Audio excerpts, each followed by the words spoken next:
Gusto mo ba magpa-dental braces? Pero natatakot kang masabihan na, ang arte mo naman, masyado ka ng matanda para mag-braces. O ang bata mo naman, bakit naka-braces ka na kaagad? Well, etong video na to ay para sa'yo at para mas maintindihan natin kung bakit nga ba natin kailangan ng dental braces at kung kailan nga ba tayo hindi pwedeng i-consider for dental braces.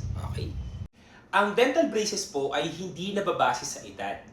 Normally, nababase po ito sa health ng buto at ng mga ngipin sa ating oral cavity. Kahit na medyo may edad ka na or medyo bata ka pa, kung kailangan sa case mo ng dental braces, pwedeng-pwede.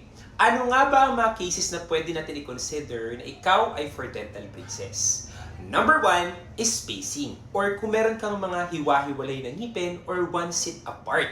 Nangyayari kasi ito pag nabulutan tayo ng ngipin, kung maliliit yung ngipin natin, nagkakaroon tayo ng spaces at dental braces ang pinaka-conservative na case or treatment para sa ganyang concern.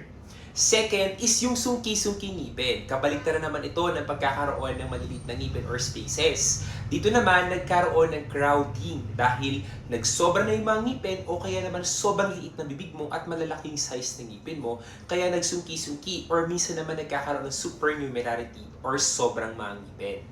Pangatlo naman ay yung overbite or overjet. Sa atin po kasi, meron tayong tinatawag na dip bite and meron din tayong tinatawag na sobrang nakabusni na mga ngipin or naka-forward na mga ngipin.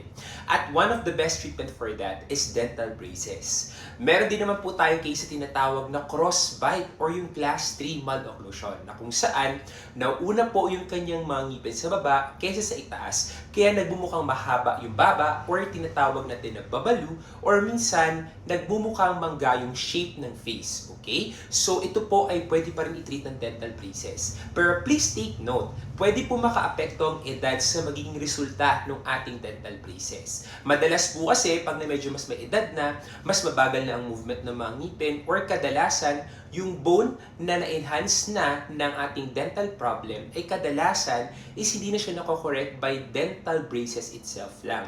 Minsan kailangan na ng surgery to correct yung problem nung kanyang profile dahil ito ay naapektuhan na nung matagal na proseso ng pagkakaroon ng problema sa ating mga ngipin.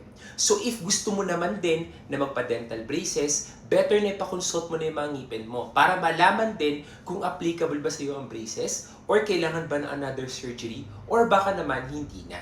Okay? Please take note, meron din tayo mga bagay na kino-consider para masabi natin na si patient ay hindi siya pwedeng kabitan ng braces. Number one na dyan ay ang pagkakaroon ng tinatawag natin na periodontitis or periodontal problem.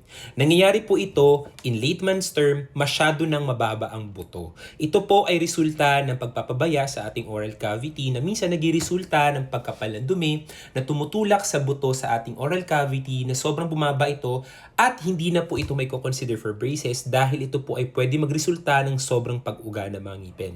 That's why it's very important po na mag-x-ray tayo before tayo magpakabit ng braces para ma-assess din po natin kung healthy ba ang ating mga buto or hindi. Okay?